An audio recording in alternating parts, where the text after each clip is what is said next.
Hang on. Zoom video. Yes. Hello. Hello.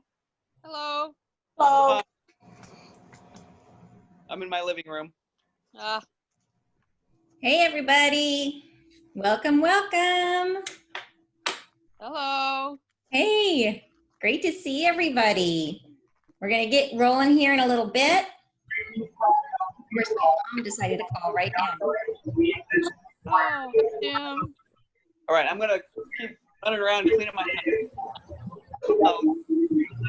All right. We got a couple minutes before go time. It's great to see everybody logging on. This is going to be a super fun topic tonight. Hey, Shelly, great to see you. Good to see you. Patty, hello. Peter, great to see you guys all joining. Michael, hey, Patty. Amina, we got you guys. We've got people joining us from literally all over the world tonight, which is so much fun. So those of you who are waking up at crazy hours to be part of this, we thank you. Here we go. We're going to give a little bit of time for everybody to join on because we've got a large group tonight. There's a lot of people in the world who are interested in fairies, which is a cool thing to say, you know? All right, so make sure you guys get your glass of water, your tea, or whatever you need to be comfortable. If you're ready. And you have to make me co-host, or else I can't share. Oh, really? Okay, I will. Yeah. I thought I did make you co-host. No? All right. Hi, Jimbo. Man, I got one here. Jen. I think I did set you up as co-host, but it's not letting you. Yeah. You might need to do it from participants. Yeah. And then you can do it that way. There you are. Okay, Jim, define one more. Okay, cool. All right, I will make you host. I wonder if I make you host. Yeah, that doesn't allow co-host. So we'll have to swap back and forth. Okay. Okay, no problem. Right, so that'll work. So we'll just let everybody join in because we have a large group tonight, and I want to make sure everybody has a chance to catch it. We've got people who are going to be wanting to hear about this in the recording who can't make it live, but luckily, so many of us can. So this is awesome. We have literally, I think 116 people have registered for to be with us tonight, which is pretty cool. And like I said, from all over the world, it's one of the coolest things about, what's happened since we've had to move everything online is that we've been able to include so many people who, we all started Wisdom Soup as a local meetup. And, we've been able to grow and expand and bring in people. And I think that there's people from all over the country and now all over the world who has actually found community here with this group that started as this sort of cohesive center and created that, built this resonance that we have among us that then became infectious, was, strong enough to draw people of like mind from all over the place. Which is so exciting. So, and I know some of you has found us through friends. Some of us have been, and some of you may be to Wisdom Soup new for the first time tonight. So some of you may have been friends of Jim that he invited. And some of you found us through the Wisdom Soup app. So we'll start off. I'll tell you a little bit about Wisdom Soup and what it's all about, so you know what this community is and how it can serve you. And I think let's see, it is 7:01, so I think it's time we can go ahead and get started. So for those of you who don't know me, my name is Ann Tucker, and I started Wisdom Soup really at a time in my own personal journey when I was really, my path was opening up huge before me. My gifts were coming in, and you know what that's like. And I was falling out of resonance with the friends that I had, and I really needed new people, right? I needed to have my team, right? People who could reassure me that I wasn't crazy and what I was going through, who were experiencing what I was experiencing. And so I literally just decided to stick my flag in the ground and see who would show up. So I started a meetup And the format has always been to have speakers. And if you're not muted, let's see here, we'll ask you to go ahead and mute. There we go. So we can have everybody hear okay. But to have speakers on incredible, like every kind of topic you would be interested in. So I'll show you a little bit about what I'm talking about. I'll go ahead and share my screen and give you a little tour of what Wisdom Soup has meant. Just a moment here, and let me get it up for you. Okay, there we go. And back to here. Share screen, there we go. Okay. Share. So this is Wisdom Soup. And can you guys see that okay? Okay, perfect. And so when we first started Wisdom Soup, like I said, it was literally like me, and I put my flag in the ground, and I didn't know if anybody was going to show up. But luckily, a lot of people did. And over the course of the following years, we grew Wisdom Soup into being a really solid community. So this is the meeting space that we had for years. We recently moved. But this is where it started with the core group of people. This is in Seattle, Washington, Bellevue, Washington, actually. And we have, like I said, topics of every different kind. So this is the kind of stuff that we would talk about, speakers. And I would find amazing people who would be willing to come and share their knowledge with us. And so it was a great place to learn and to expand your horizons. So we talked about space clearing and quantum entanglement. And we did a really cool one with the trance channel where we were having a conversation between Yogananda and the Third Council of Light. And we did one on seeing auras, on numerology, like you name it. And pretty much it's like whatever would be interesting. That's what we talk about, always around spirituality and the metaphysical, that kind of stuff. It makes it super fun.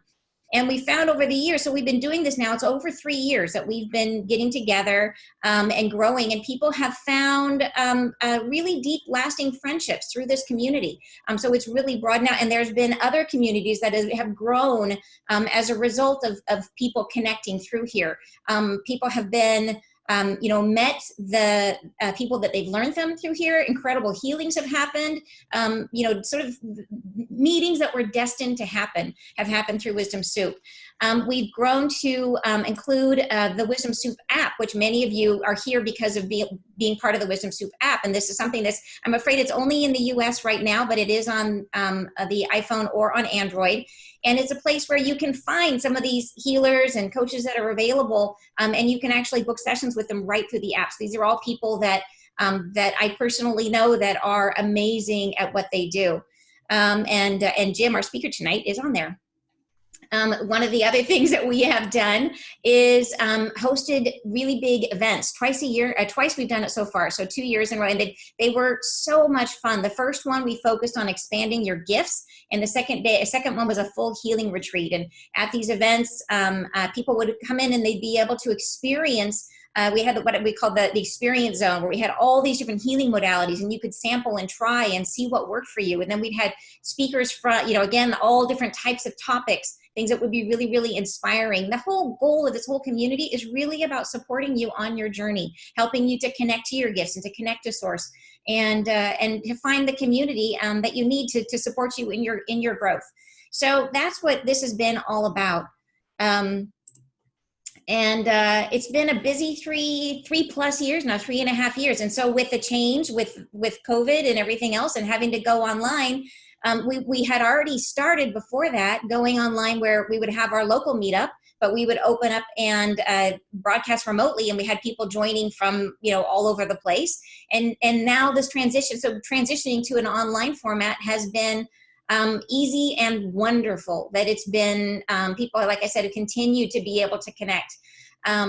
So tonight, I'm super excited to introduce you to the amazing Jim Barker. And Jim, as I said, has been a longtime member of Wisdom Soup as well. He is a divine palmist, and I personally had a reading with Jim, and what's amazing about it, he will blow your mind, because just through simply looking at, and he has this modality that he has created, where just by simply looking at the position of your hands, he reveals deep things about what's going on in your life, not only right now, but also about you as a person.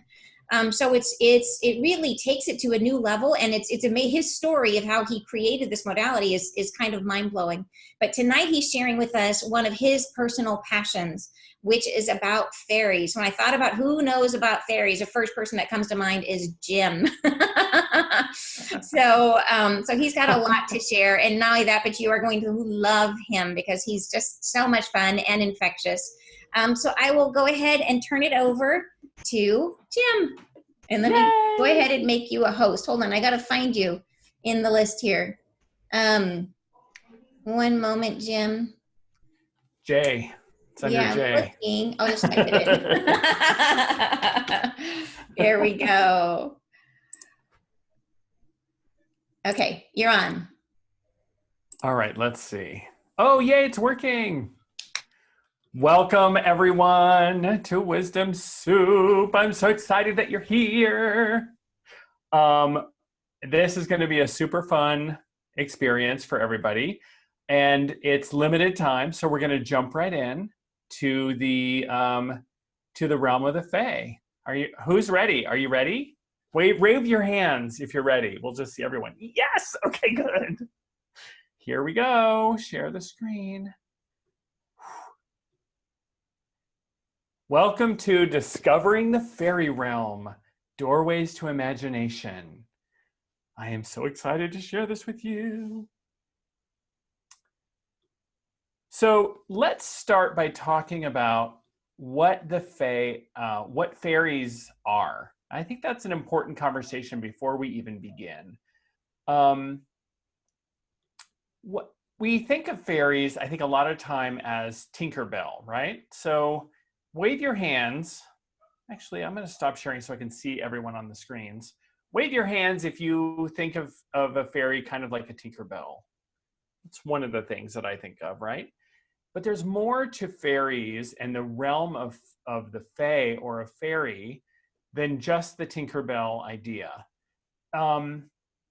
So the fairies exist in many, many ways, and we'll talk about that. So that's really is the Fae kingdom or the fairy kingdom. So elves and gnomes and all those things. So that's what we're going to talk about today. There we go. Now I think I'm ready. Yeah, okay, good.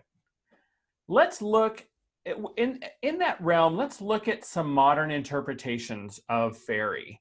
Well, modern 1786, right? So this is William Blake and his very famous painting, Oberon, Tatiana, and Puck with Fairies Dancing.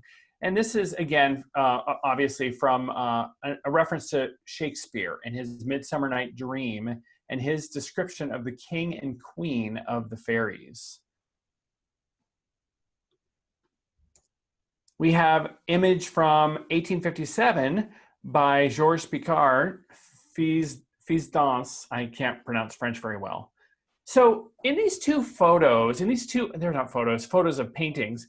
In these two paintings, what do you notice? What are some things that you notice about these that are similar? Perhaps you notice the diaphanous quality or the transparent quality. Maybe you notice that the fairies are small in stature, right? What are some of the things? You use the chat. Feel free to use the chat. Since we have so many people, that's probably the easiest way to notice the things. Yeah, you notice wings, right? So there's wings, there's dancing. Yeah, the light is really interesting. Floaty. So this is fabulous. Particular light they have, as if they themselves are glowing, right? That they're childlike or that they're small. These are all, you might get an emotion like happy or cheer. You might get a foreboding emotion. It depends on what you know about the fairies, right? So these are excellent. These are things we notice. If we continue looking, all right, making sure the Prezi works. There are modern, so this is from an artist called Brian Froud, and he did the Dark Crystal movie, also the Labyrinth movie. I don't know if he did Dark Crystal now that I think about it, but he did Labyrinth. And he has a really great oracle deck on fairies. It's a fabulous, he's a fabulous artist, often at Ren fairs and at other events. And that's modern depictions of Fae. And you know, fairies exist from all over the world, not just in the Western cultures that we are used to. Although that is kind of all that we get exposed to because of the way our culture works, unfortunately. There are depictions of the Fae in one form or another in almost every country. And for thousands of years, we can go back even to evidence before history, really. From the ancient Greeks, you know, we know that they had nymphs and satyrs and sirens and many other things. Outside of Western culture, the liminal spirits exist that protect the land. It's so often that idea of they're protecting the land. They test humans' beings and their resolve or their ethical alignment. But the fairies, the liminal creatures themselves, seem to have their own ethical systems, something that doesn't exactly square with human beings, very much like nature. This image that I'm showing on the screen now is from African Yoruba mythology. It's called the Egbere. It's a being of very small stature. It inhabits the woods, and it has a mat. So he's carrying a straw or a reed mat under their arm. I don't know if it's a male or female. And if you steal the mat, you are said to come into great riches. Really a lot like a leprechaun. There's a little bit of that vibe to this creature. Here is from South America. The Tata Duende is a famous folklore common to the Mayan culture and the Mestizo culture. The Tata Duende is known for luring children into the jungle and was often used as a way to scare children into behaving well for their parents. Farmers would blame the Duende if strange or unlucky things happened to them on the farm. And you see that this creature has backwards feet and multiple toes and is a very interesting sort of troll-like creature from South America.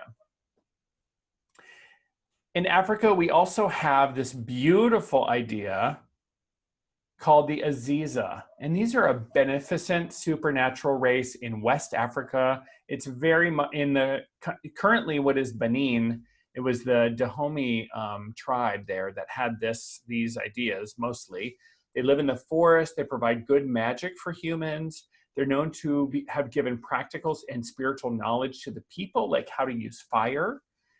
They're described as little hairy people said to live in anthills or silk cotton trees.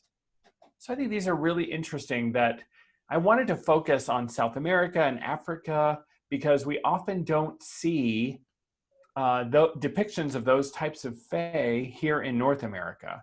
I love what Jill said, that there's many of the duende or type of duende in Chile. And there are a lot of different fae from many, many cultures. You probably have fae from your culture of origin yourself. And that itself could be an entire weekend of anthropological studies of liminal spirits in different cultures. Wouldn't that be a fun weekend? I think we should put that together.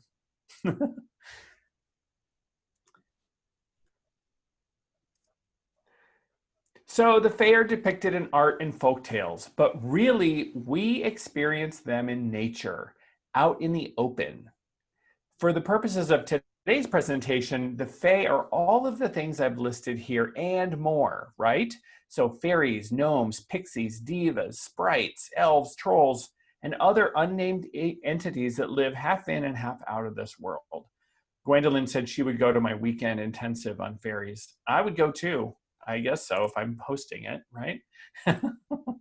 Morgana, everyone. Yeah, trolls and brownies, Chris, that's exactly right. There's all kinds of entities, right?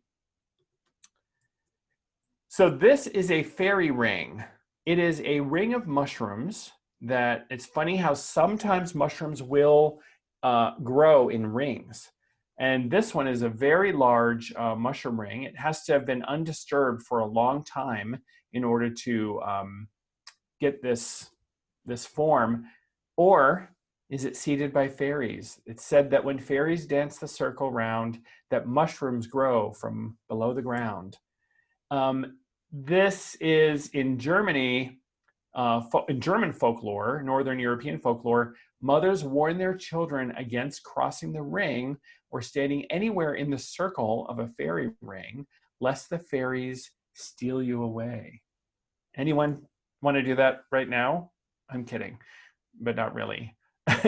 Perhaps images like these are why we're undecided about the reality of the Fae. Are they real? Are they really real? Like objectively real? Are they good? Are fairies good, or are they evil? Let's find out. We're in the fairy ring. So let's discover, let's question this. Lizzie said she would step in. Yeah, me too. Okay, so the earliest known photographic evidence of the Fae was an incident and later a scandal called the Cottingley Fairies. And there were 5 photographs, I have 3 of them here, taken by cousins Elsie Wright, who was 16 at the time, and Frances Griffiths, 9 years old at the time. And this is in Cottingley, England in 1917, right when the photography was new. These photographs came one way or another to the attention of Sir Arthur Conan Doyle. He is the author of the Sherlock Holmes books and other things. He was a writer and a spiritualist, and he believed in psychic phenomena. He published these photos in a magazine that he owned, that he worked on, or might have owned, called the Strand magazine, which really focused on metaphysical and spiritual and spiritualist things in 1920, so 3 years later. Common opinion in England was mixed, but these photos held public imagination for decades. Don't know why Prezi does that. Eventually, in their later adulthood, the girls, the cousins, admitted that they had faked the photos using cardboard cutouts from children's books at the time. These are French children's books, by the way.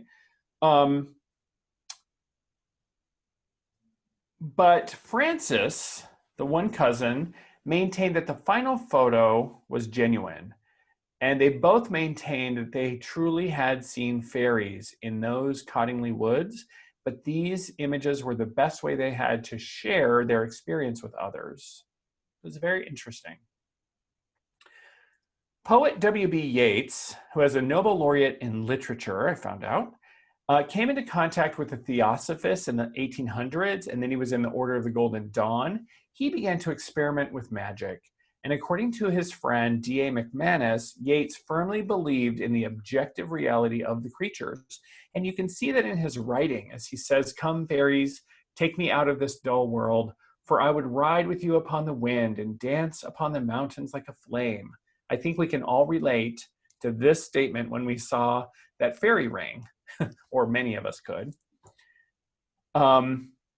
So I consider this also some evidence of fairy. I mean, I think Yeats must have had some experience, or else he wouldn't have written about it. Now, of course, there are many other people that have documented and studied and explored the Fae, and I love what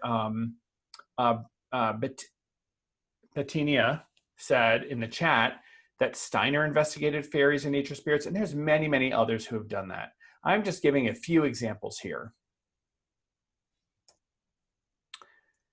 Let's get into some modern sightings of fairies. So these photos are taken in Rossendale, again, the Valley of Lancashire, UK, so in England. Professor John Height was 53 at the time. He captured these enchanting images of what he says are fairies. And I'm going to just read what he wrote about these images. "I was taking sunset through the trees, and when I enlarged the photographs later in the studio, I saw these figures. They are not colored, they are not doctored, apart from increasing the size of a detailed section of a larger photograph so that they are large enough to see. Normal pixel enhancement techniques." He continues, "It was a bit of a shock when I blew them up. I did a double take. I went out afterwards and took pictures of flies and gnats and mayflies, and they just don't look the same. People can decide for themselves what they are. The message to people is to approach them with an open mind. I think this is one of those situations where you need to believe in order to see. A lot of people who have seen them say they have brought a little bit of magic into their lives, and there's just not enough of that to go around. I think that's really sweet, don't you? Here's another example of a photograph of a fairy. While camping in the Wheeler Pass, Spring Mountain, Nevada area, a woman named Terry brought along a fairy pendant. Terry believes that this pendant is truly an enchanted object. According to her story, she called the fairy, whose name is Ariana, while she was up at the campsite, and the fairy responded by showing herself.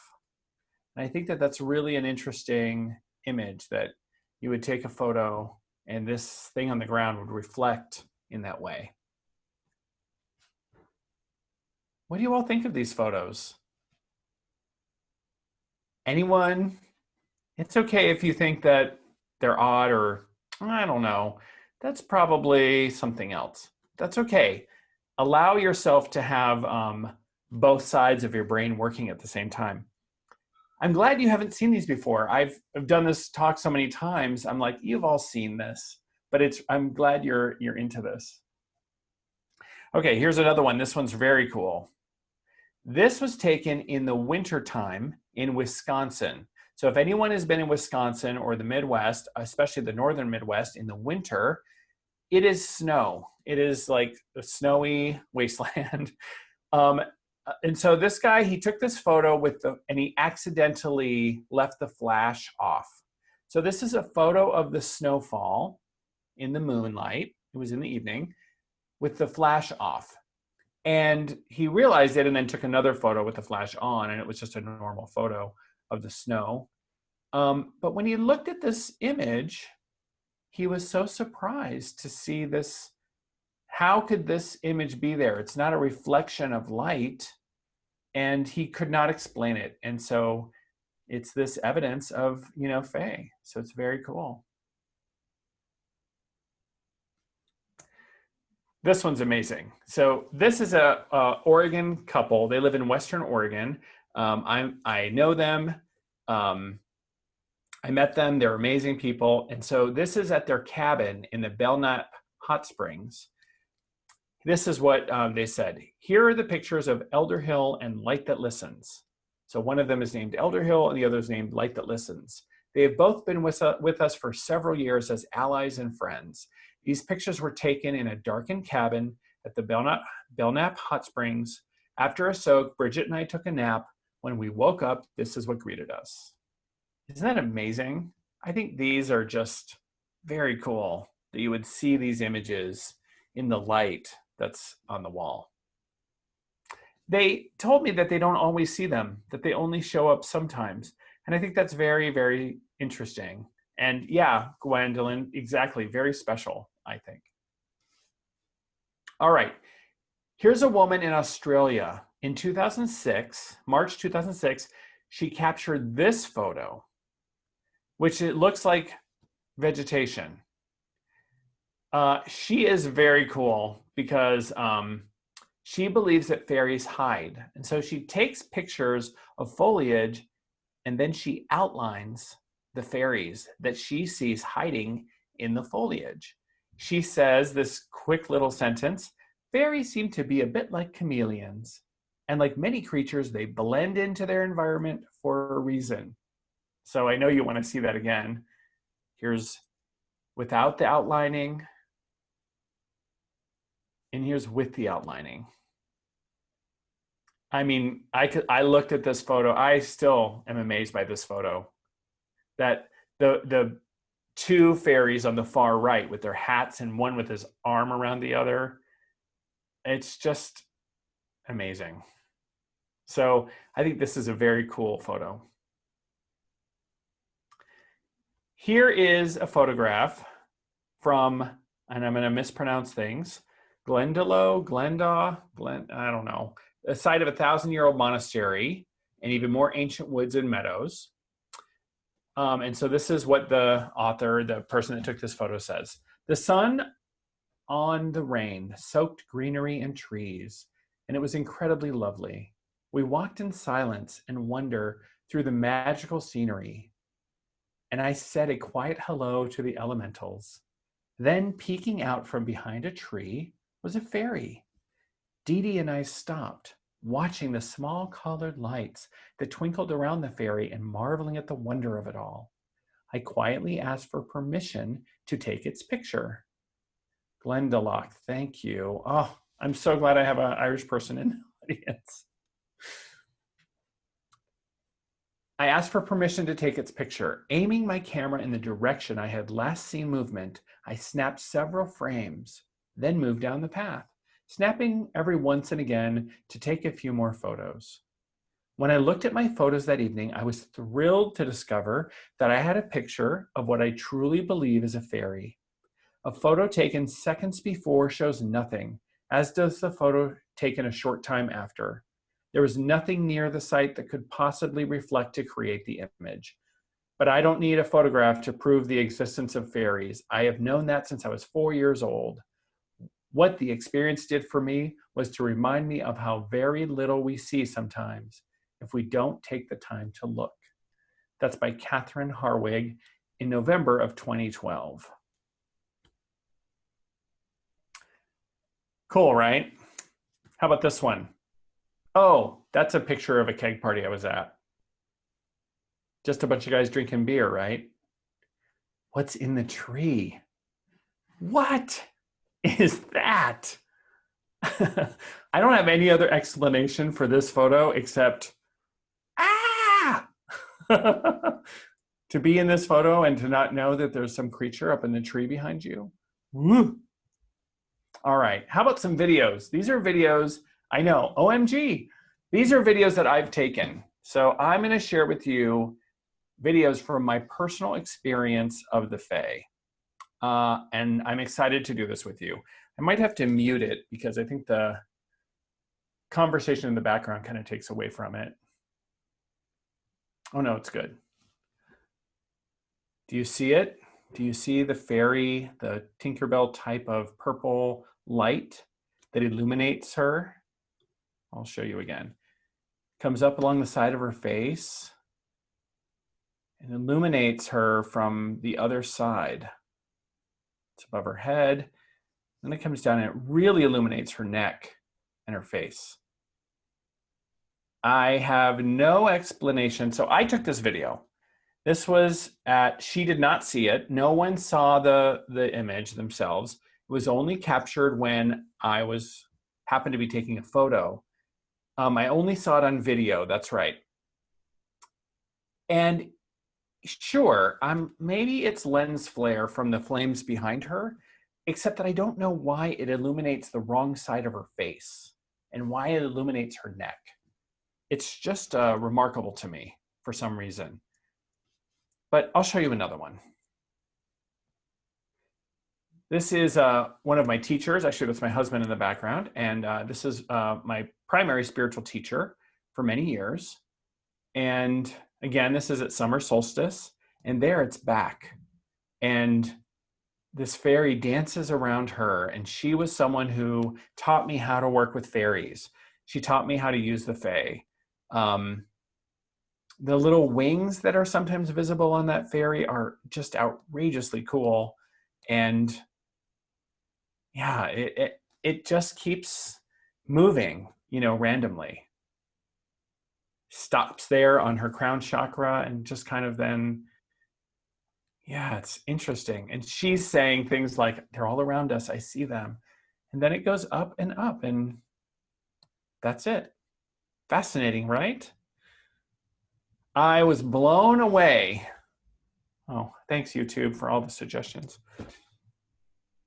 So I was blown away by those photos, but of course the critic, the discernment in me is saying, wait a minute, what is really going on here? Is it an insect or dust reflecting on the camera flash? Is it lens flare in the camera lenses from the light behind? Is it an outright hoax or creative photography? Is it an overactive imagination? I don't think that having discernment or skepticism or a critical eye is a bad thing.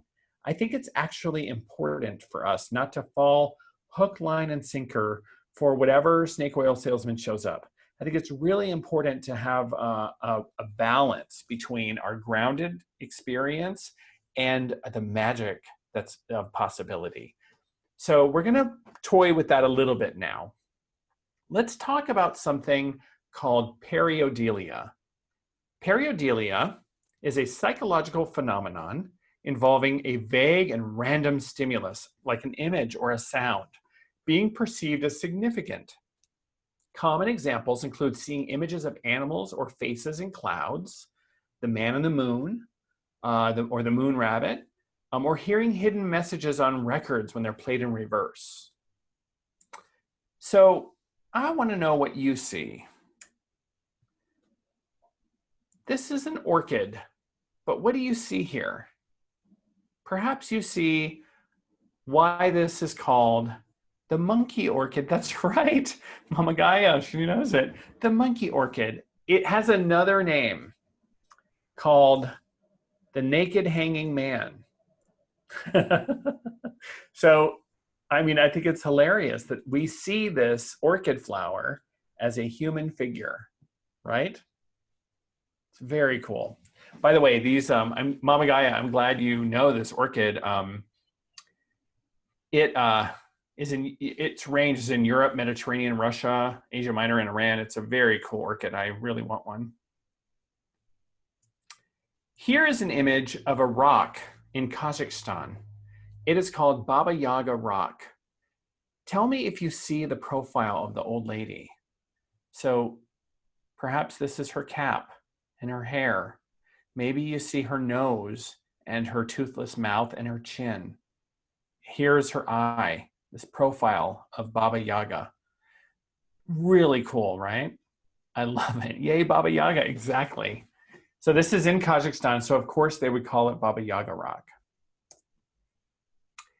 And we can even look at this church and notice, wow, that church is very surprised. So I hope you're laughing at that image. Very surprised church. And of course, this image from the redwood forest, right?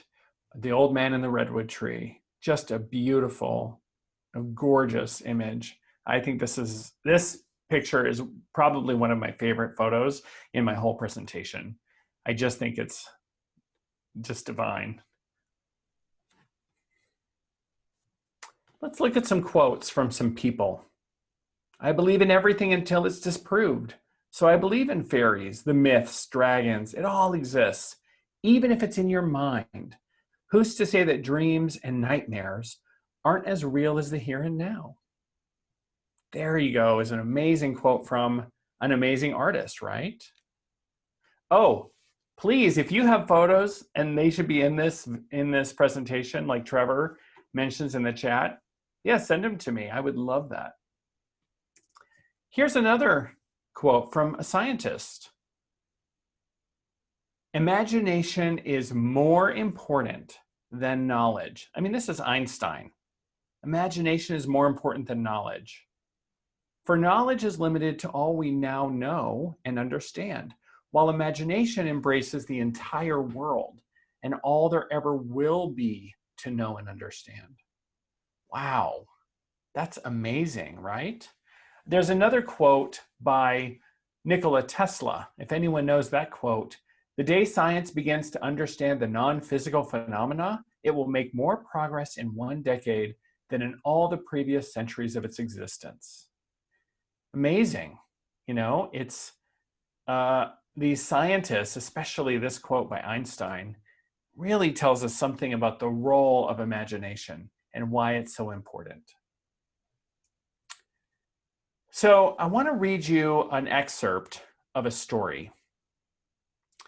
The story is called, Why Do We Believe in Electrons But Not Fairies? This is actually an essay by Dr. Benjamin Kuipers. He's an American computer scientist at the University of Michigan. He was educated at Harvard. He is well known for his research in qualitative simulation. I almost said stimulation, that'd be funny. Qualitative simulation, and one of the people who really did fundamental work in the invention of the resistor and the transistor. This guy is your scientist, physicist, engineer. He's an amazing scientific mind. And he wrote this article, why do we believe in electrons but not in fairies? Here's an excerpt. No one has directly observed either electrons or fairies. Both of them are theoretical constructs, useful to explain observations that might be difficult to explain otherwise.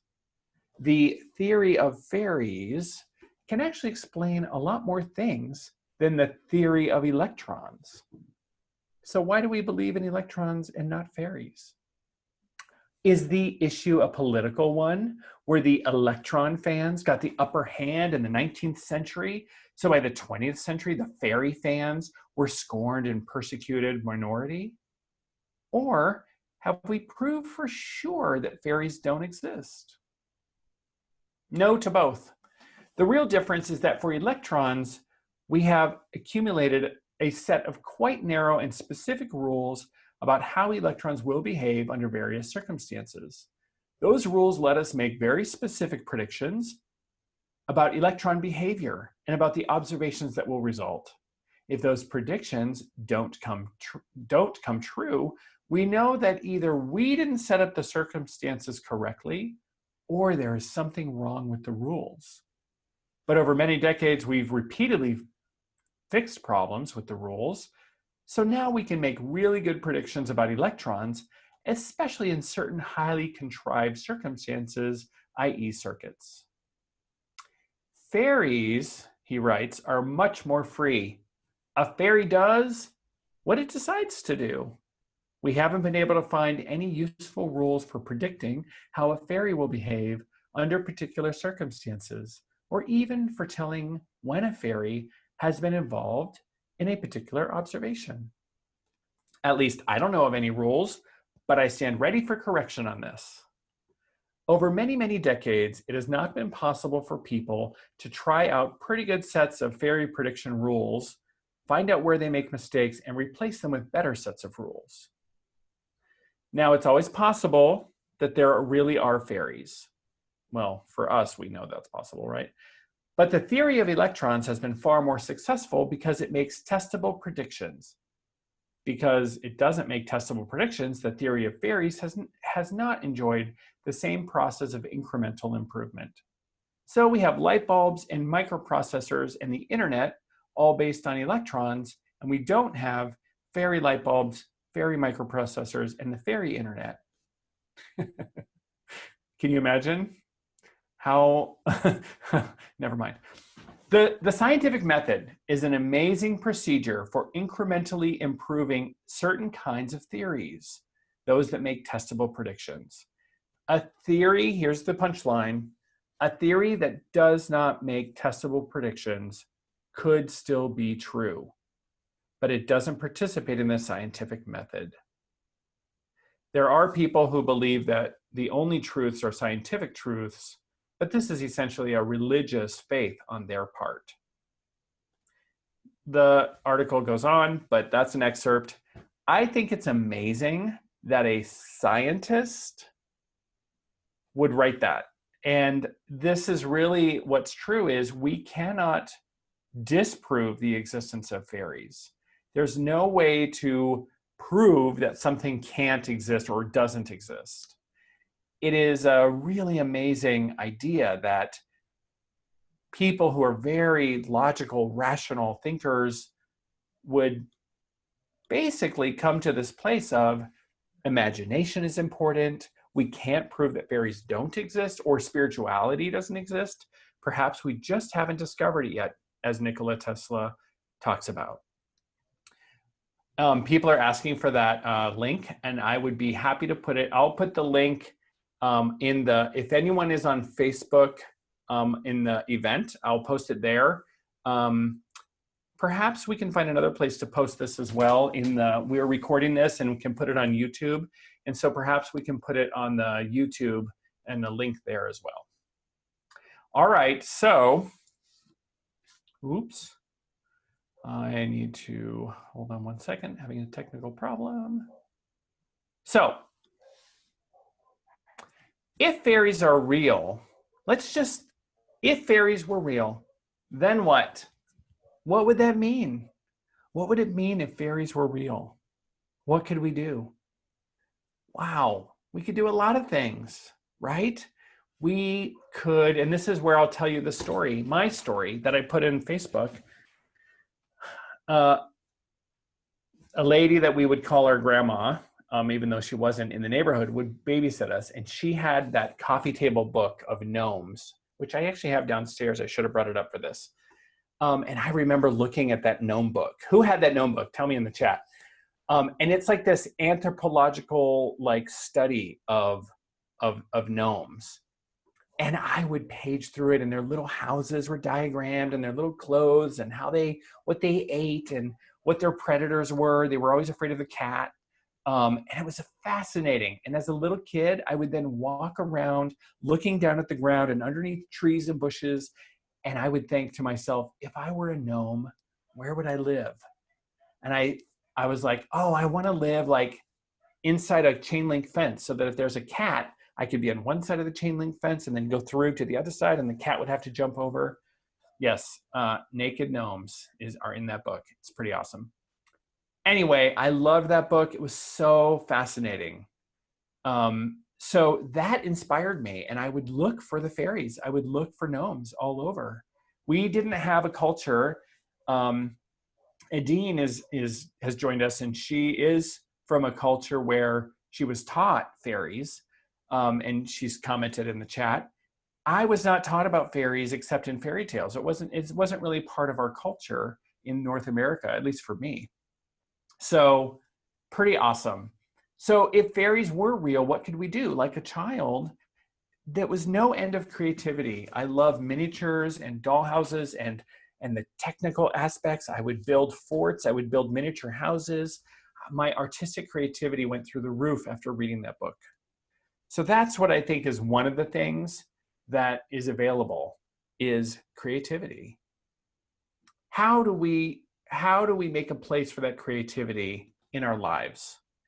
Certainly we can make a place for creativity in our space. So this is a broken pot from Home Depot, I assume. And they would probably throw that away. But look at what you can do with a broken pot, right? And maybe some Sculpey that you can buy, that's that polymer clay that you can bake in the oven.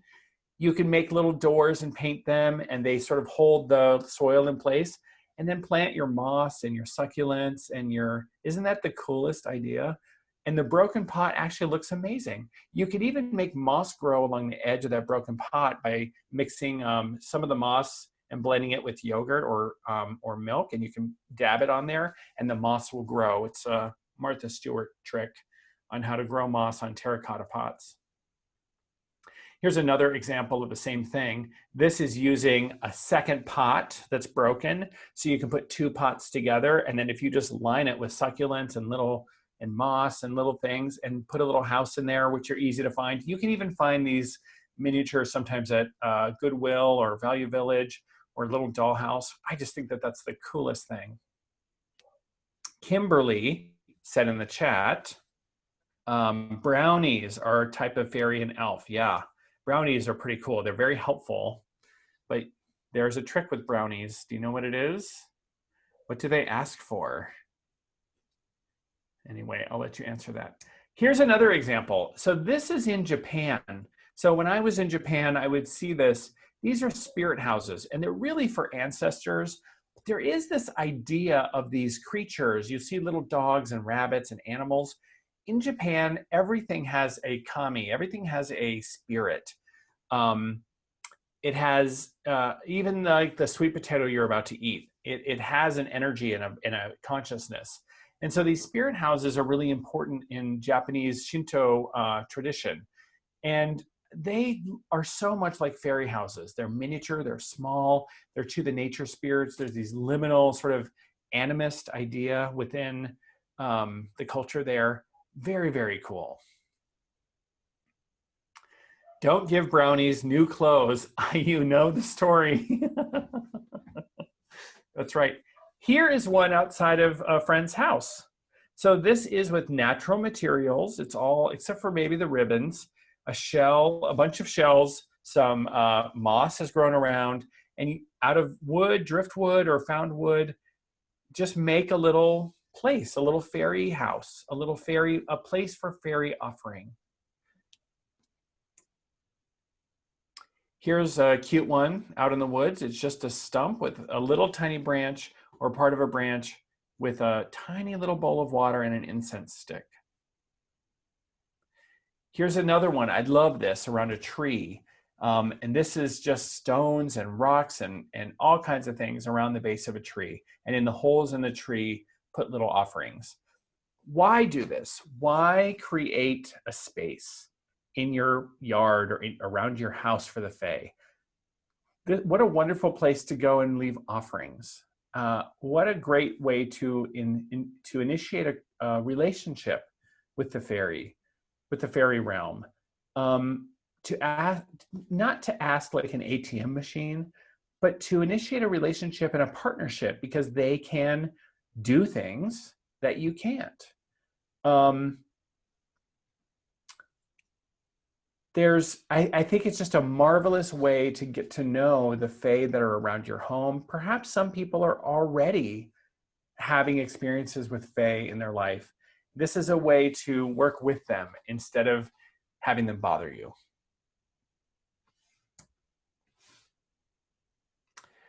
All right, so let's answer, well, we'll get to Q&A and discussion. But that is the basis, the bulk of what I wanted to present today. And I wanted to leave a lot of time for us to have conversation. And the way we can do that is, we'll talk about that in a second. But we've been in this fairy realm. Do you remember how we went into the realm, the ring of mushrooms? It's actually been like 5 weeks out in the real world. You've been in the fairy realm this whole time. So if you look at your screen closely, we'll take you back out so we can have a discussion. Ready? Wow! That's so trippy. And whew. I want to thank everyone for being here. We will have more discussion about this. Anne talked about the Wisdom Soup app, and I wanted to let you know that, yes, I'm a palm reader, and I'm running a special on the Wisdom Soup app. If you download the app and book a reading, it's a 20% discount on palmistry. So it's a pretty awesome deal. The Wisdom Soup app is marvelous, and there's such amazing healers in there, so check that out. Okay, so let's chat. Let's have a conversation about anything you want to talk about. So there's some questions that are in the chat already. And I also received one via email for you, Jim. So I could go ahead and do that one if you like. Yeah, let's stop sharing. I'm going to stop sharing, and I'm going to get back to real life. Hi everybody. Hello. All right, so we got a question from Lori who asks, I have a question. She says, I have a few bells that you know, like a cat collar have, but it's not like cat collar bells. It's so different. I find it around my house and don't know where it came from. My best guess, it's fairy or elves. What does that mean? Yes, I love it. So in some traditions, people believe that bells banish against the Fae. That bells, is anyone heard that? Raise your hand if you're in the screen. Wave at the screen if you have a belief or you've heard that bells drive away the Fae. You have that? Our tradition use bells to invite the Fae in. So they love tinkle bells, especially if they're rather pleasant. There's certain bells that are like clank, clank, clank, but there's certain little tinkly bells or musical bells that are so irresistible. And you can tell if the Fae like it because you like it, which is really an interesting, that's part of their liminal sort of existence, is they're sort of half here and half there across the veil. So yeah, it's a really cool thing. So we have beautiful bells that we use I have a string of them, and we use that to call them in. But you can use any kind of bell. I also have a bell that looks like a cherry blossom, and it has a beautiful sound. I got it at a Japanese gift shop here in town in Seattle, and it just has a beautiful ring. So we use bells all the time. So perhaps the Fae have gotten that. So Anne, that was from who? From Lori. Oh, from Lori. So Lori, what I would say is also, if you can make a space for the Fae, even in a planter in your house, maybe you have a ficus tree and you can make a little shrine for the Fae in the base of your planter or outside. That's a place where you can hang a bell, where you can put a shell, where you can start your relationship with the Fae so they stop stealing things that you might not want them to. The Fae believe that they own everything. And so they own your keys. And so if you want your keys back, you probably have to have had a relationship with the Fae. Leave them a key that's, I always keep keys. I keep old keys that don't work anymore because they're great to be like, here's a key. May I please have my car keys back? There are stories of people getting their car keys back, like in the middle of the floor from doing something like that. I have a couple other questions here for you if you'd like from the comments. Please. So Kimberly asks, when you leave out an offering, how long do you leave it if it's inside the house? Oh, if it's inside the house. If it starts to get moldy or rancid or smelly, that's when you can put it, I would recommend taking it and putting it into the earth. Offerings of food and drink are really amazing because when we leave them out in our fairy shrine, they vanish. And that's how we know they're accepted. Even the wine, I don't know why the wine disappears through the cup, but it does. So, you know, the Fae are drinking it. Maybe the Fae look like a squirrel, that one squirrel. But it's also the Fae. If I was a fairy, I would make myself look like a squirrel. And I would make myself look like lens flare if I was a Fae, right? If I was a fairy, I would hide in natural phenomenon that could be easily explained away because I don't want to get caught. So Kimberly asks, do we want brownies to go away or no? it depends on your relationship with them, right? So who asked the question of who knows about the brownies? There was someone talking about that in the chat. Kimberly was asking about it. But someone was explaining them before that. Was it Michelle Howell? Was Michelle on the... Oh no, Michelle was talking about household fairies shoving the dish off. Okay. Anyway, someone was talking about brownies. So it depends on your relationship with brownies. Oh, Pam, it was Pam's question. It depends, in my opinion, it depends on your relationship with the brownies. Do you got a good relationship with the brownies? Then they'll probably assist you. And they like old clothes. If you give them new clothes, well, Pam, unmute yourself. Tell us what happens when you give them new clothes. Did you put it in the chat? Yeah, it's can you hear me? Yeah. It's like insulting to them. Right. It's kind of like saying that it's like if someone came over to your house and you said, oh, your outfit, let me give you some new clothes, I guess. Right? I think that's right. They have a different set of ethics than we do, right? Yeah, it's fabulous. Isn't that a fun little story? She totally knows about the brownies. I've had lots of fairy encounters. Yes. Right? Yeah. So we have another question here. It says, Avra asks, it seems like the two competing ideas about fairies is that they're good, like younger cousins to angels, or that they're variable and can be negative or dangerous. What is your experience? Great question. Are fairies boon or bane, good or bad, malevolent or benevolent? The answer is yes to all of that. Anyone who is in a liminal space, think about the idea of a liminal space. These are liminal beings. They are, and comment if there's stuff that you feel in the section, but they're closer to Earth than like an angelic being or a purely spiritual being, but they're further away than humans, right? So they live in this sort of liminal space. That's why we can sometimes take actual photos of them, right? And we can sometimes actually see them. My husband has experience where he saw, he was, you know, and he's a very spiritual person, saw a fairy with his eyeballs, and it blew his mind, right? And what people who have had that experiences like that, it's because the Fae live in this liminal space, half in and half out. And I think that sometimes they like forget. There's lots of legends and myths and stories about this. They forget that they can be seen. And then when they see us looking, they're like, oh shit, and then they hide, right? It's very funny to me. So, but I lost track of the question because I got carried away. The question is, are they good or bad? Oh yeah. Are they good or bad? Yeah. Are they good or bad? So Yeah. they have their own ethics. There is no, some folks believe in the two houses of fairy, and I forget what they're called right now, but the fairy, what is it? The Seelie court and the unseelie court, right? There's this idea. My tradition, they're all the same. That is that's what humans put on things, but the Fae are the Fae. And how do you have a good relationship with the Fae? You work with them.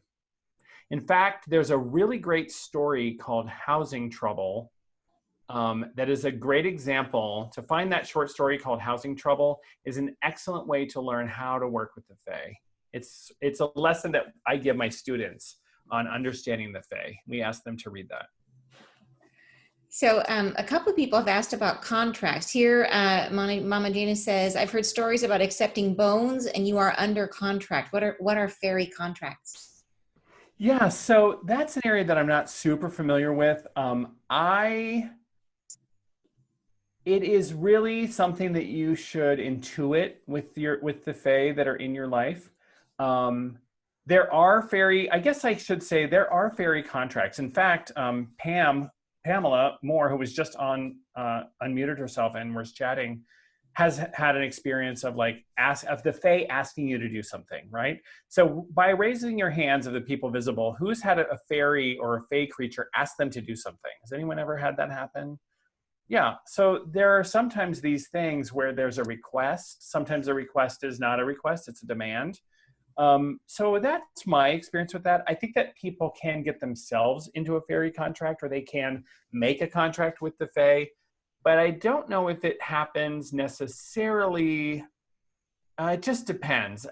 I don't think it mostly would happen without your participation in some way.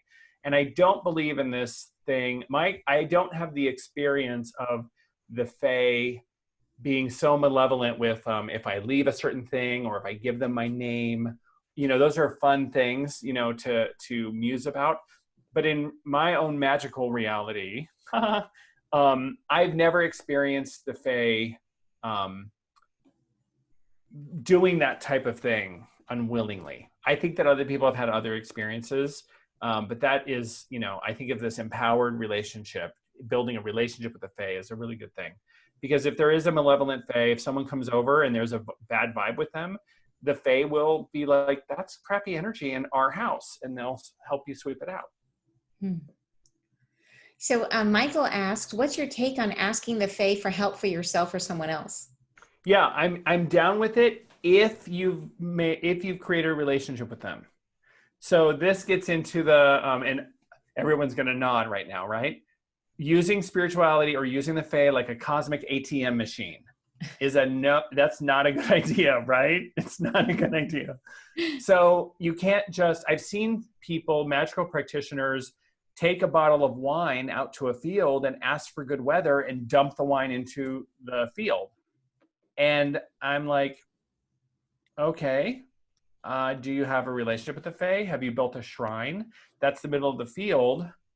So maybe it worked for that person, although it did rain on us that year, but maybe not, right? So there's a way to create a relationship with the Fae, take something with them from your altar or from your Fae shrine to this place, ask them invite them to play along with us, invite them for good weather, and then if bad weather happens, laugh your butt off, because the Fae are really about laughter. There's such a mischievous, joyful, when people in the chat said that the paintings brought up joy and fun. That's exactly what they are. If we're doing something and it's so serious, and then someone's like sleeve catches on fire, you know, that's definitely the Fae, right? Like, lighten up, dude. It's not that serious. Okay. Dreamer asks, what do you think of Orion Foxwoods' book, The Tree of Enchantment? You familiar with that? Yes, I am familiar with Orion Foxwood. I have not read that book yet. We have it. I think it's on the shelf downstairs. But I love his, I've been to many of his talks. And I think he's a really outrageous person. It's fabulous. He's amazing. And he has a whole relationship with the fairy realm. So he has a different type of fairy. His magical and spiritual practice is called fairy. It's different from the magical practice that I do. It's the other fairy. In any way, that's a whole like other conversation.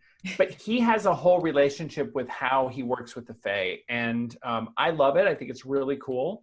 And really, if it works for you, I encourage it. You know, if it doesn't work for you, you'll know. So another question is, Elizabeth asks, are they angelic? I don't think that for me, they're not the same energy. They're not the same spiritual vibe as an angel. To me, right? Like, if you work with angels, Anne, right? Yeah. And I can't speak with fairies. Yeah. Although I did once actually, and it's interesting. I didn't realize it, but I did one time walking through a park. I just, for the first time ever, I sort of said hi, and it got very still, and it was almost like the trees and the bushes stopped moving. And then I came around a corner and I had a vision of myself as an old woman walking up the hill.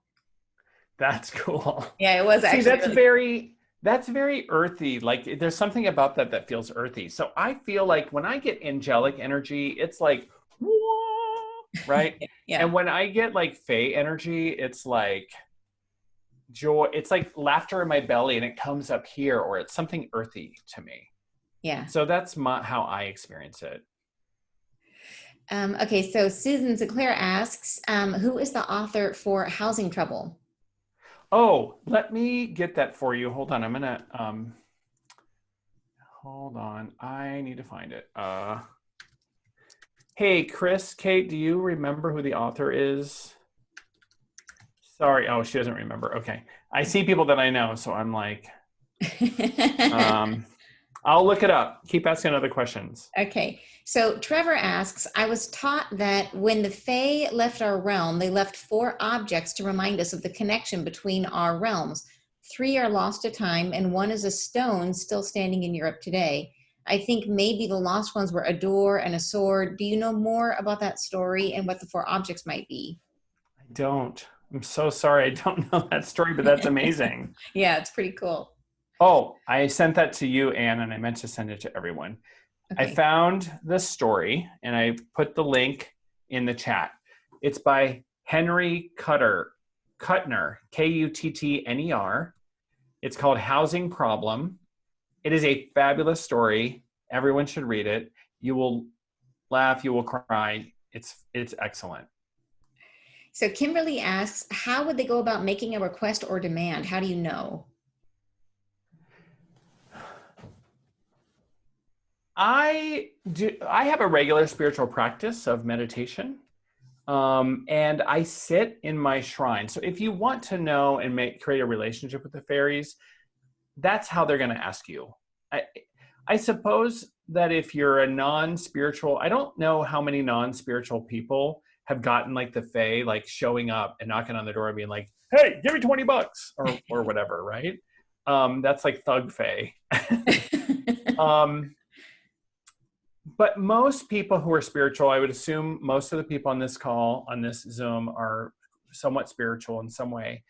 In your meditation, or if you create a fairy we have a fairy portal, we have a fairy shrine, we work with them all the time. If you do that and you're meditating in the fairy shrine, they may come to you. You may have a channeled session. You may go and get a reading from someone, and the reading might then tell you, gosh, you know, I'm really sensing fairy energy around you. There's a fae creature that wants something from you.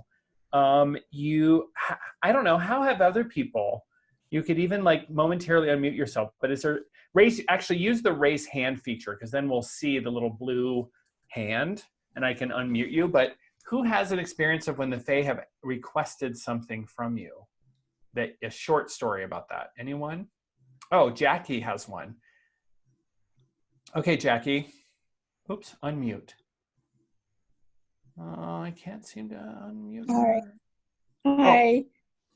Can you hear Yeah, me? Jackie. Yes. What is your? Well, it wasn't actually a request to me, but one time I gave a reading to somebody and just the room just filled up with fairies when I started giving this reading to them. And I was like, okay, I've never experienced this before. And I couldn't see them with my physical eyes, but I could sense them with my inner eyes.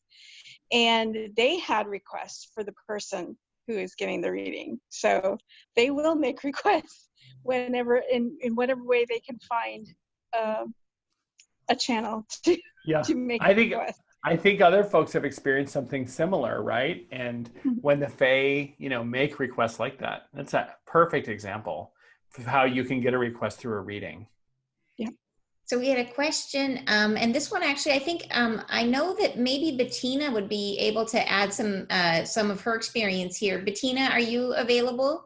The question is it unusual to build a relationship with them in your home? I live on a 4th floor apartment. So I know, Bettina, you also did something. I thought it might be fun for you to share with people how you solved that. Well, can you hear me okay? Yeah. Yeah. I'm in the process of solving it. And it just came to me intuitively because I'm on the 4th floor of an apartment complex as well. And I have some beautiful planters outside of fuchsia and poppies and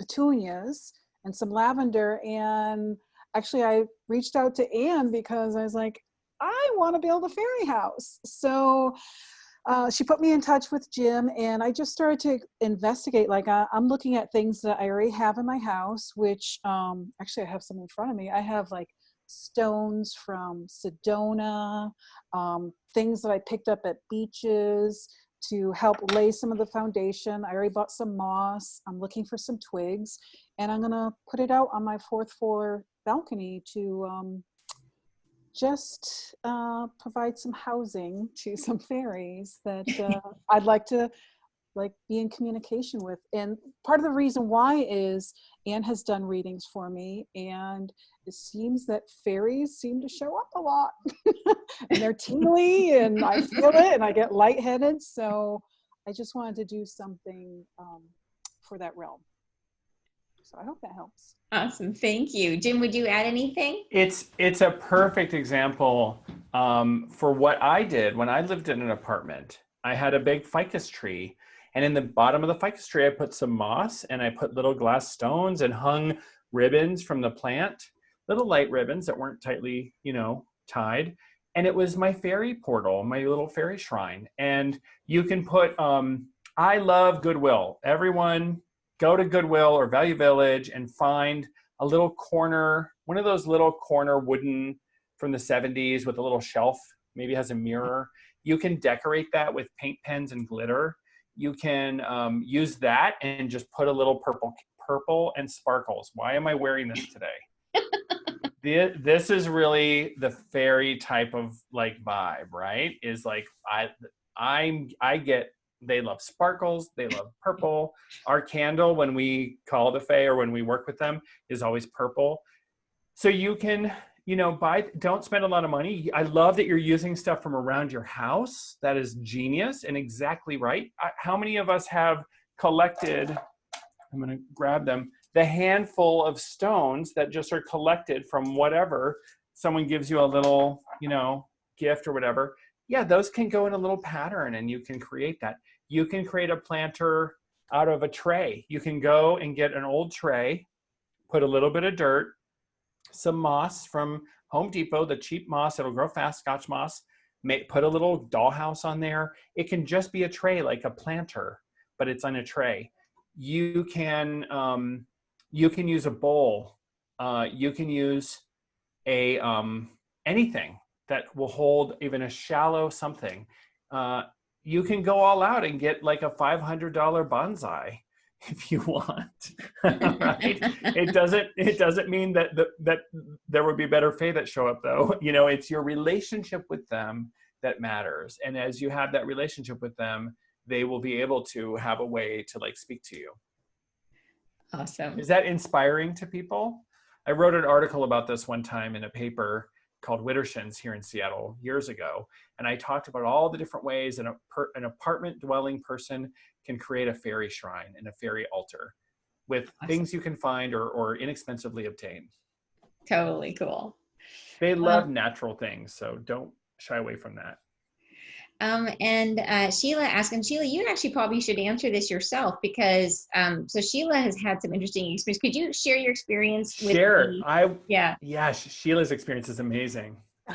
Okay. Didn't you keep losing your keys? Aren't you one of them? No, for me, it was jewelry. It was all the jewelry I had in Glastonbury. Yeah. Oh, they want it back. And it all came back to me. It all found its way back, every bit of it.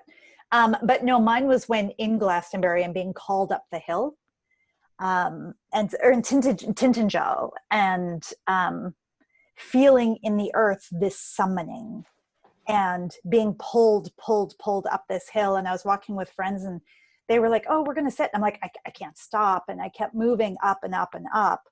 And I got to the highest point on the cliff and I'm looking down. I've got the wind blowing in my face and the sun. So we've got all the elements. I knew the names of every plant on the ground around me in the UK, which I had no reason to know. And then this song rose up from my feet, not with lyrics, but the tune.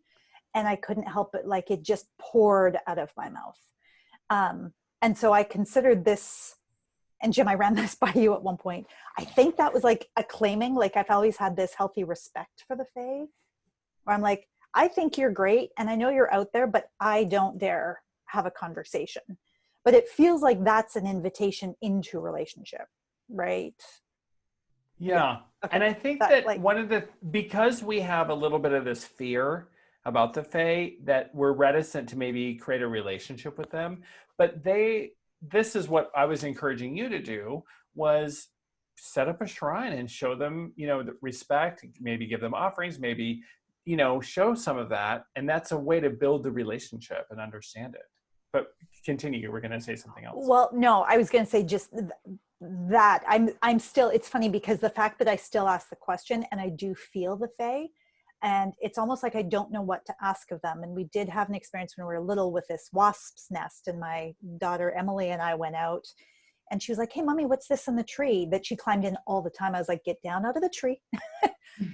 Big old wasp's nest. And she and I just went and very respectfully asked the Fae, and it was just because she was little.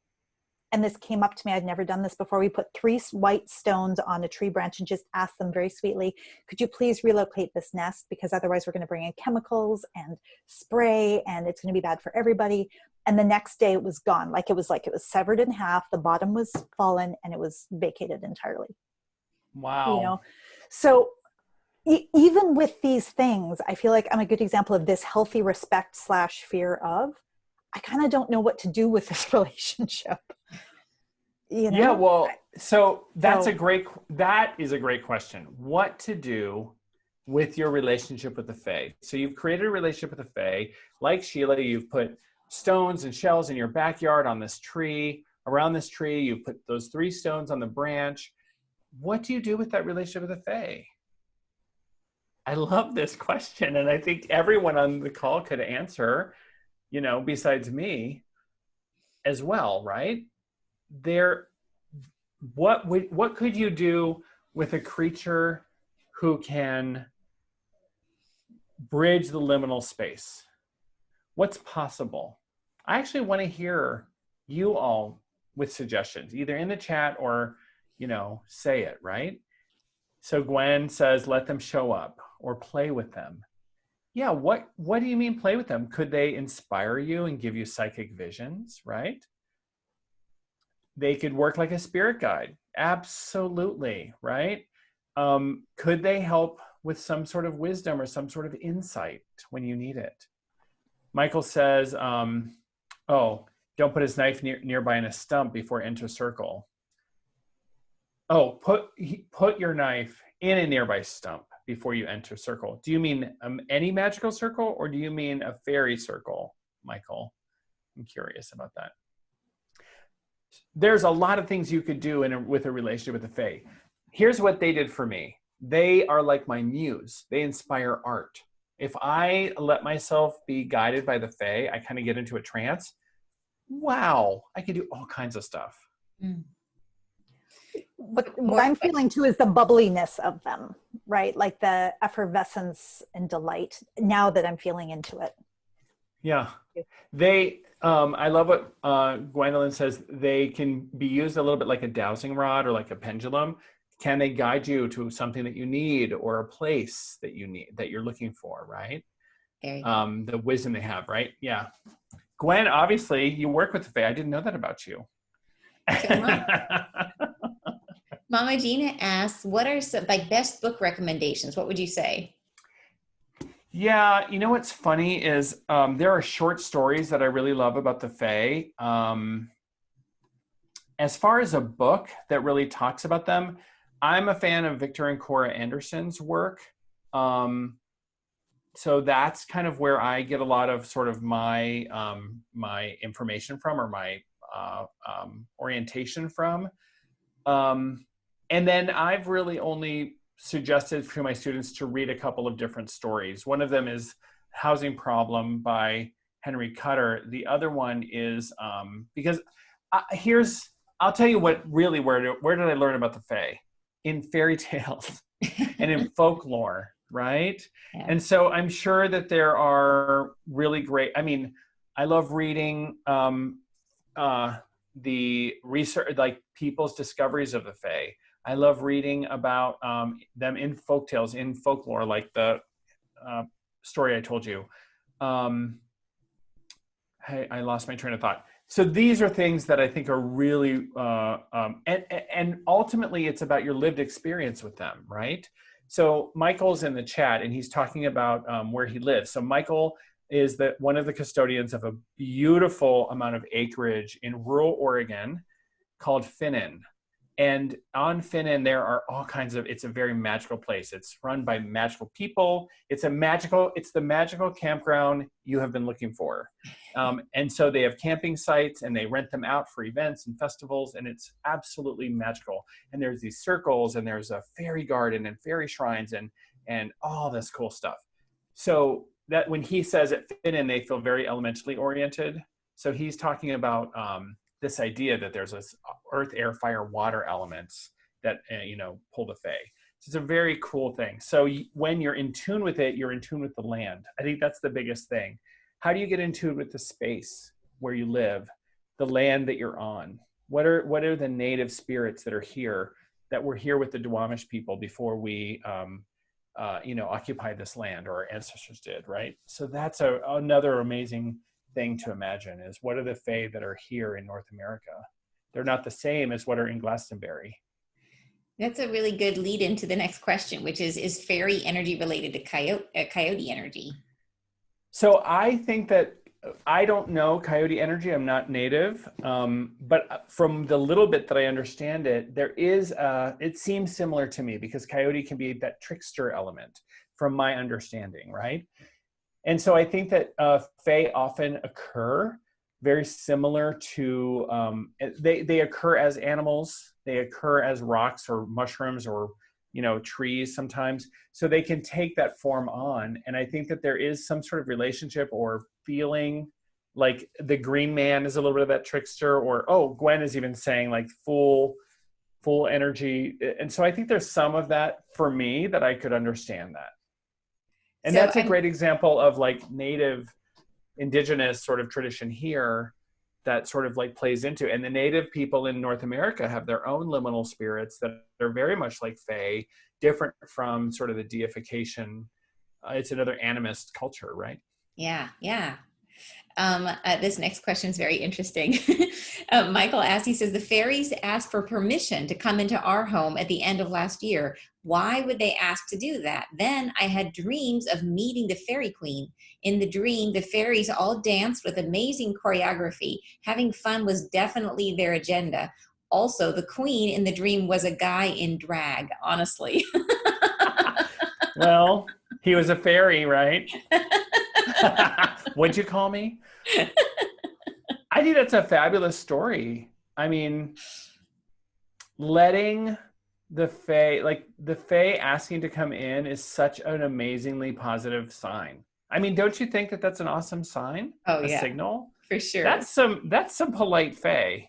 That's some really like awesome, fairy energy where they're like, may we please come in? I mean, they're here to bring, that's really cool. So I think that dream can inspire creativity, imagination. That's why this talk is called Doorways to Imagination, right? Camille is asking, do you offer wine and food from the beginning? I do. When we first set up our shrine, I always put out a little piece of sweet and a little dollop of juice or wine or whatever you feel is appropriate. Okay. Yeah, I do. And I'll leave them a ring. Like if I have a ring or something that I don't wear anymore, I might put it there. And we have a question here. Are we folk the same thing as fairies? We folk. Yeah, I do. I think there's a lot of words for the fairies, right? So I'd love to get Adine to weigh in on this because she's from Ireland. There's this idea of the good folk and the little people, right? And some people say you shouldn't even like say their name as they can, be offended, right? Yeah. So Gwen, I'd love to hear Gwen has her hand raised. Yeah, well, I just wanted to respond to what you were saying about the land, because my mom, who is hardcore Catholic, she did biodynamic gardening, and they would do all the stuff about leaving gifts for the fairies to make the land more lush and fertile, and the fairy energy was one of the necessary components of the land. So when I'm hearing all this about the land and the gardening, and fairies are necessary, I believe they're a necessary component of plants and gardens, and that's where they play and live. So that's my little contribution. They're a little bit like the spiritual earthworms. Yeah. They have that sparkly life energy. They indicate a healthy spiritual environment for your dragonflies. Yes. I think that's right. Who associates the Fae with dragonflies? I totally do, right? We even see them with dragonfly wings sometimes. Yeah, I love this. So Kimberly says she's worried about if she offers plants and then the plants died, would that harm her relationship with the fairies? I think I would look at it as information. What did you plant there? What were the gifts you gave? Are you pouring salt in there, right? Oh, these were house plants. So she had house plants and she had a hard time keeping the plants alive. Okay. So inside the house. So start with stuff that's easy. And this is a test to your relationship of watering plants, of sourcing plants. And if I got a palm tree, a really beautiful palm tree from Fred Meyer, and then it had all this webbing on it after a few days. And I was like, what is that? And I realized it was infested with some sort of insect or parasite that just killed this beautiful palm tree. And I had put fairy stuff in the bottom and everything. And I thought, okay, that doesn't belong here. They don't want that palm. They want something else. Maybe it's the way it's treated. Maybe it's something else. But I would take it as information. I wouldn't take it as as something foreboding necessarily. So so Michael says the Romans had the notion of the Lyras and the Penetras, the spirits of the family that move with us and the spirits of the land itself. They perform a marriage of the energies when moving to a new space. Might these be Fae? So the Romans did have that. They got that idea from the Greeks. And so there were always plaques and inscriptions, and you could do offerings to those two types of minor deities, if you will. The spirits of the land is a very similar idea, that you would honor the spirits of the land. People sometimes associate the fairies or the fae with the dead, the spirit of the dead, our ancestors, the spirit of the people the ancestors of the land. When you go to places people are buried in the earth. And so the earth has our bones, it has our vibe, our energy. So there is this idea that we merge in the fairy realm, we become liminal ourselves. There's even some idea, as some people think that we are seeded by star seeds, that we're part alien. There's a lot of people that think that we are actually part fairy, and that's the origin of the human Homo erectus, or actually the human species. So that's kind of an interesting idea to think about, that we go back to the earth, back under the ground, which is, we think about the hills, that the fairies live underground. In Iceland, the Huldufolk, live within the rock. The rock is their house. So it's a very cool ideas between those two things. So Shelley Schaefer is asking if a fairy share space with dragons. Yeah, I think that there are, I'm not sure. I think of the unicorns, dragons. Somehow those seem different to me. They seem more like these amazing creatures that are exist in a certain ways, metaphysically, maybe physically, but I'm not sure. In folk tales, we never see dragons that are liminal. Dragons are either there or they're not there. You have to slay a dragon. The Fae are presented as more, except in Lord of the Rings, the Fae are presented as sort of immortal, more immortal than a dragon. I suppose there's some stories where dragons are immortal. I don't know, but I see them differently. But I'm curious if other people have ideas. Oh, Dean says, if you destroy fairy mounds in Ireland, you're heavily fined $25,000. Wow. Oh my gosh, that's amazing. Adine, will you unmute yourself? I want to know, what are the other ways that you refer to the fairies? What are the fairies? How do you refer to the fairies? I said, the good folk, or the little people, or Dina Maha is the good folk, basically. It's the good people, really, but yeah, the good folk. Anything you should not call them or avoid saying? Well, obviously, I can't think of anything not to call them, but obviously the typical word is she. The she, yeah. And does that have an implication? Does the she have a negative implication, or? No. It just means fairy. It means fairy, yeah. And it comes from the Irish language. And then I guess as a kid we were taught she og, which is young fairy in English, but I guess that's more whimsical fairy instead of a she. Interesting. And I think Michael Sheridan, I think, isn't he Irish? Yeah. Probably has some history with that from his childhood too, right? He's probably up building a shrine right now for fairies.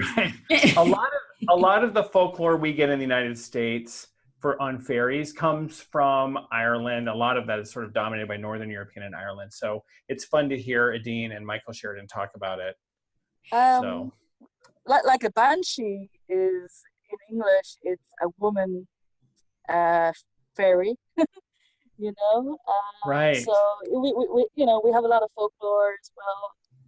Yeah, that's very cool. Thank you, Adine. Okay. Also, Bettina has asked if what really are fairy, or what do feathers mean to fairies? Are feathers something good to add for offerings? I do. I love when you find a feather on the ground. I always am like, I'm putting that on my fairy shrine.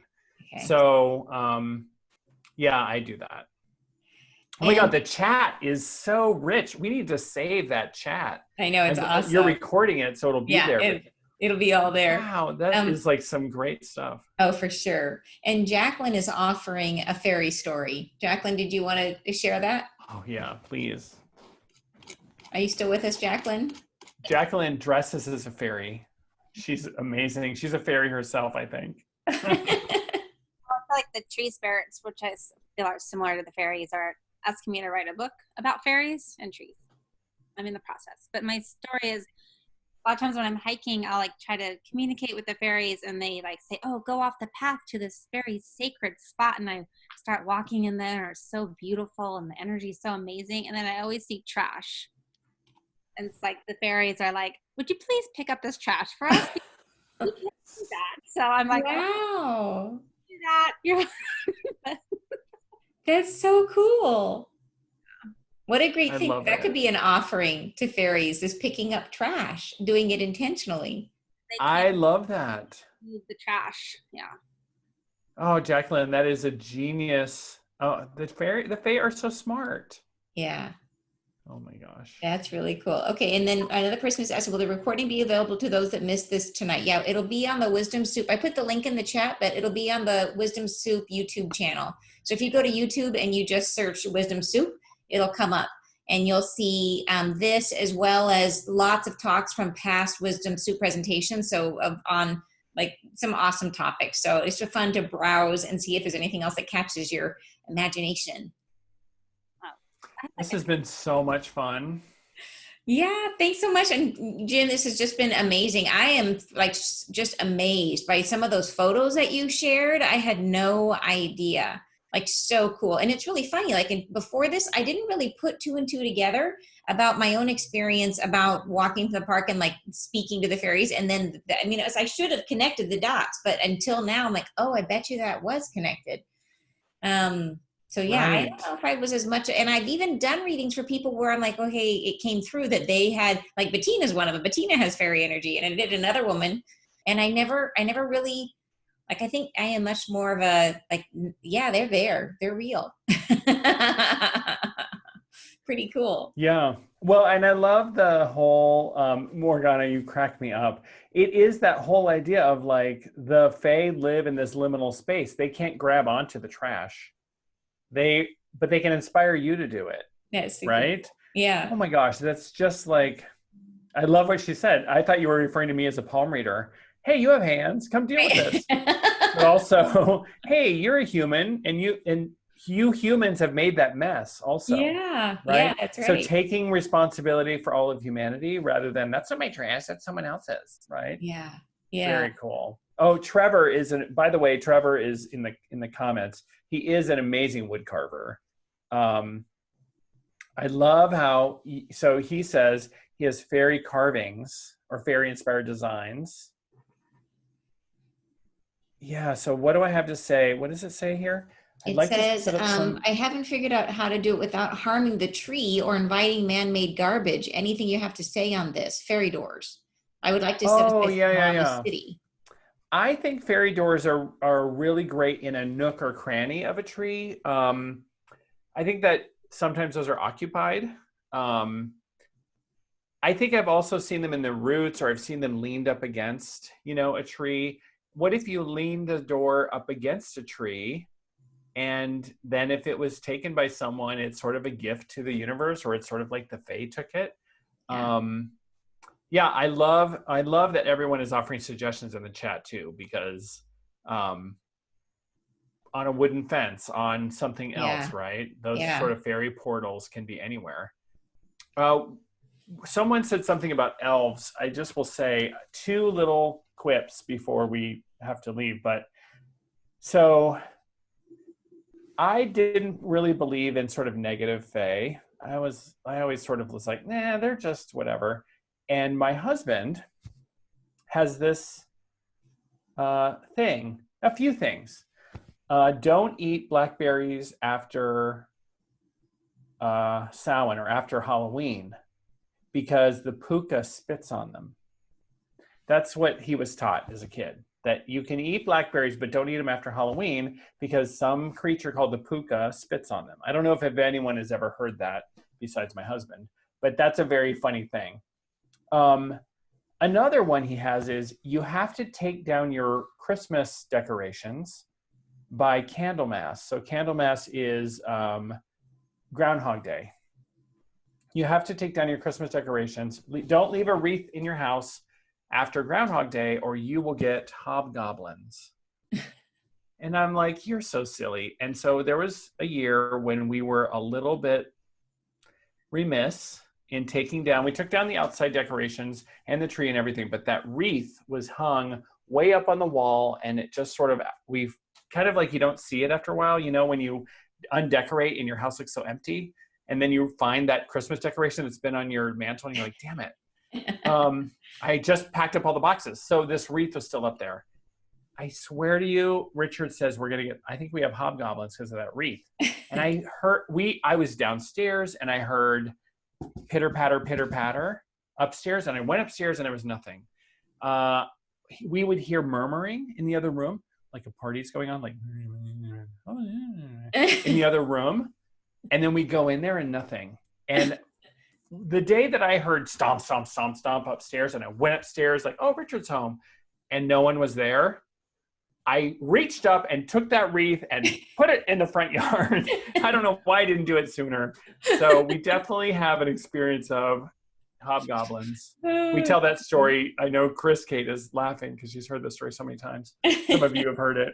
I think Morgana's heard it. So it's very cool. We definitely have these experiences with the Fae. Well, I want to thank everybody, and thank you so much, Jim, for sharing your amazing knowledge of fairies and experiences. I've learned a lot, and everybody's contributions has been so much fun. It's been such a rich conversation. I want to thank everyone who's here, because there is expertise on fairy that are right in front of us on those videos. Like every person, I'm looking at Jessa, I'm looking at Sheila, I'm looking at Michael Sheridan, I'm looking at Gwendolyn, I'm looking at Jacqueline, who's writing a book. Everybody who's out there, Mama Gaia, Peter, everyone, you all have so much experience with fairies, and I'm just so humbled that you would listen to silly old me talk about fairies. So thank you so much. And if you guys want to join us for future Wisdom Soup talks, we meet every month on the second Thursday of the month at 7 p.m. Pacific time. And you can find the invitations. It's on Meetup, but it's probably easier to find on the Facebook page. So if you go into Facebook and you just search Wisdom Soup, you'll find the page. And I always post the meetups there. So you guys can join us from no matter where you are located in the world. And we definitely will download the app. See you again soon. Yes, get the app. The app is on there. Yeah, the app is amazing. I was just going to pull it up on my phone. Yeah, it's totally awesome, and there's other healers and amazing people in there. So, all right, thank you so much, and thank you, Jim. It was fantastic. Bye. Thank you, everyone. It was so much fun. Thanks for joining. It's great to meet new people. Welcome, and hope to see you again. Bye. Thank you.